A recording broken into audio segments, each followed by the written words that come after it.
Broiler মুরগি দিয়ে খুবই মজাদার একটা রেসিপি শেয়ার করব। আর আজকের এই রেসিপিটা বানিয়ে নিলে আপনি সবকিছুর সঙ্গে খেতে পারবেন। যেমন সাদা ভাত, পোলাও, নান রুটি কিংবা পরোটা। যেটার সঙ্গেই ট্রাই করেন না কেন খেতে হবে দুর্দান্ত। এত বেশি মজাদার এই রেসিপিটা হয় আজকের রেসিপি না দেখলে বিশ্বাসই করতে পারবেন না। আর এর জন্য আমি প্রথমেই কিছু কাঁচামরিচ নিয়ে নিলাম।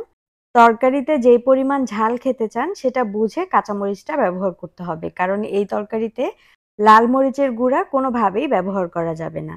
কাঁচামরিচগুলোকে খুব ভালো মতো বেটে নেওয়ার পর আমি একদম ২ মুঠ পেঁয়াজ কুচি এখানে নিয়ে নিয়েছি। আর এই পেঁয়াজ কুচিটাকেও এখন আদা বাটা করে তারপর উঠিয়ে নিতে হবে। আজকের এই রেসিপির জন্য অবশ্যই সবকিছু এরকম পাটায় বেটে রান্নাটা করতে হবে। তাহলেই হবে একদম পারফেক্ট। এরপর আমি নিয়ে নিলাম রসুন আর আদা। রসুন আর আদাটাকেও অবশ্যই এভাবে করে খুব সুন্দর করে বেটে নিবেন। কারণ আদায় অনেক সময় আঁশ থেকে যায় ভালো মতো বাটা না হলে, তাই এদিকগুলো খেয়াল রাখতে হবে। এ পর্যায়ে বাটা শেষ, আমি উঠিয়ে নিচ্ছি। আর এখন এখানে কিছু বাদাম বেটে নিতে হবে। আমার এখানে আদা রসুন বাটা কিন্তু ২ চা চামচ পরিমাণে হয়েছে। আর এখন নিয়ে নিলাম ১৮ থেকে ২০টার মতো চীনা বাদাম, ৫টা কাঠবাদাম, ৫টা কাজু বাদাম, ১৫ থেকে ১৬টার মতো সাদা গোলমরিচ আর ১ চা চামচ পরিমাণে নিয়ে নিলাম পোস্তদানা। সাদা গোলমরিচের পরিবর্তে চাইলে এখানে কালো গোলমরিচটাও ব্যবহার করতে পারবেন, কোনো সমস্যা হবে না। এরপর অল্প অল্প করে পানি দিয়ে খুব সুন্দরভাবে এগুলোকে বেটে নিতে হবে। খুব সুন্দর করে বাটা হয়ে গেলে উঠিয়ে রাখছি। এখন একটা কড়াইয়ে দিয়ে দিলাম তেল। তেলটা গরম হয়ে গেলে দিয়ে দিচ্ছি দারুচিনি ২ টুকরা, ২টা তেজপাতা মাঝখান থেকে ছিঁড়ে, সাদা এলাচ দিয়ে দিলাম ৪ থেকে ৫টার মতো। আর এখন সবকিছু ১ মিনিটের মতো একটু ভেজে নিব। তারপরে দিয়ে দিচ্ছি ব্রয়লার মুরগি। ব্রয়লার মুরগি দিয়ে রান্নাটা করলে সবচেয়ে বেশি ভালো হয়, তবে চাইলে সোনালী মুরগি দিয়েও করতে পারবেন। মুরগির মাংসে আমি কোনো রকম লবণ কিংবা হলুদের গুঁড়া মেশাইনি। মুরগিটা পিস করে ধুয়ে পরিষ্কার করে সরাসরি তেলের মধ্যে দিয়ে এরকম লাল লাল করে ভেজে নিতে হবে। দেখতেই পাচ্ছেন আমি কিন্তু বেশ অনেকক্ষণ ভেজে নিয়েছি, প্রায় ৭ থেকে ৮ মিনিটের মতো। এ পর্যায়ে উঠিয়ে রাখলাম আর তারপর দিয়ে দিচ্ছি প্রথমেই বেটে রাখা মরিচ আর পেঁয়াজ। খুব ভালো মতো মরিচ আর পেঁয়াজটাকে ভেজে নিতে হবে যাতে কাঁচা গন্ধটা চলে যায়। আজকের এই রান্নাটা একবার এভাবে ট্রাই করলে বুঝতে পারবেন এর স্বাদ কত বেশি তীব্র। আচ্ছা, খুব ভালো মতো ভেজে নিয়েছি। এ পর্যায়ে কাঁচা গন্ধটা চলে গিয়েছে। আমি এখন এখানে দিয়ে দিব আদা রসুন বাটা। আদা রসুন বাটাটা দেওয়ার পরে আবারও ১ থেকে ১.৫ মিনিটের মতো ভেজে নিব। আমি রসুনের থেকে আদার পরিমাণটা একটু কম রেখেছি। আপনারাও এভাবেই আদার পরিমাণটা কম রেখে আদা রসুনটা বেটে নিবেন।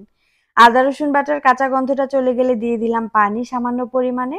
আর তারপরে বেটে রাখা বাদামগুলো। এরপর সবকিছুর সঙ্গে খুব ভালো মতো বাদাম বাটাটাকে মিশিয়ে নিতে হবে। বাদাম বাটাটা খুব ভালো মতো মিশে গেলে এখানে আবারও ১/২ কাপ পরিমাণে পানি দিয়ে দিচ্ছি। আর এই পানির মধ্যে দিয়ে দিব টমেটো সস 1/4 কাপ পরিমাণে, 1 টেবিল স্পুন লবণ অথবা স্বাদমতো লবণ, 1/2 টেবিল চামচ ধনিয়ার গুঁড়া, ১ চা চামচ পরিমাণে জিরার গুঁড়া। এই সমস্ত মশলাগুলোকে দিয়ে খুব ভালো করে কষিয়ে নিতে হবে। আর হাতের কাছে যদি টমেটো সস না থাকে সেক্ষেত্রে একটা আস্ত টমেটো কেটে দিয়ে দিলেই হবে। খুব সুন্দরভাবে যখন কষানো হয়ে যাবে তখন দিয়ে দিচ্ছি ভেজে রাখা মাংসগুলোকে। এরপর ৫ থেকে ৬ মিনিট খুব ভালো মতো কষিয়ে নিব। খুব ভালো করে কষানোর পরে এখানে দিয়ে দিচ্ছি দুধ। সেদ্ধ হওয়ার জন্য অবশ্যই দুধ ব্যবহার করতে হবে, কোনোভাবেই পানি ব্যবহার করা যাবে না। আমি এখানে ১.৫ কাপ পরিমাণে দুধ দিয়ে দিলাম। আর তারপর খুব ভালো মতো সবকিছুর সঙ্গে মিশিয়ে নিব। যেহেতু ব্রয়লার মুরগি খুব তাড়াতাড়ি সেদ্ধ হয়ে যায়, তাই ১.৫ কাপ পরিমাণে দুধই যথেষ্ট। এর থেকে বেশি দুধ দিয়ে সেদ্ধ করার দরকার নেই। যখন বলক চলে আসবে তখন দিয়ে দিচ্ছি আস্ত কিছু কাঁচামরিচ, এতে করে খুব সুন্দর একটা ফ্লেভার আসবে। একটু পরপর এভাবে নাড়তে থাকতে হবে, না হলে কিন্তু নিচের দিকে লেগে যাবে। যেকোনো তরকারিতে বাদাম বাটা ব্যবহার করলে এই জিনিসটা অবশ্যই খেয়াল রাখবেন। একটু পরপরই সেটাকে নেড়ে দিতে হবে। ঢাকনা দিয়ে ঢেকে দিলাম আর চলে আসলাম ৪ থেকে ৫ মিনিট পরে। একটু পরপরই আমি এভাবে নেড়ে দিয়েছি ঢাকনাটা খুলে খুলে। আর এ পর্যায়ে দেখুন অনেকটাই সেদ্ধ হয়ে গেছে, অনেকটা শুকিয়েও গেছে। মাখা মাখা এরকম ঝোল থাকবে, খেতে হয় দুর্দান্ত। আর দেখুন দেখতেই কতটা সুন্দর ও লোভনীয় লাগছে। নামানোর ২ মিনিট আগে আমি এখানে ১ চা চামচ পরিমাণে ঘি দিয়ে দিলাম। ঘিটা দিলে খুবই সুন্দর একটা ফ্লেভার আসবে ঘিয়ের। আর খেতে অনেক বেশি ভালো লাগে, স্বাদটা দ্বিগুণ হয়ে যায়। দেখতেই পারলেন কত সহজে ব্রয়লার মুরগি দিয়ে এত বেশি মজাদার একটা রেসিপি করে দেখালাম।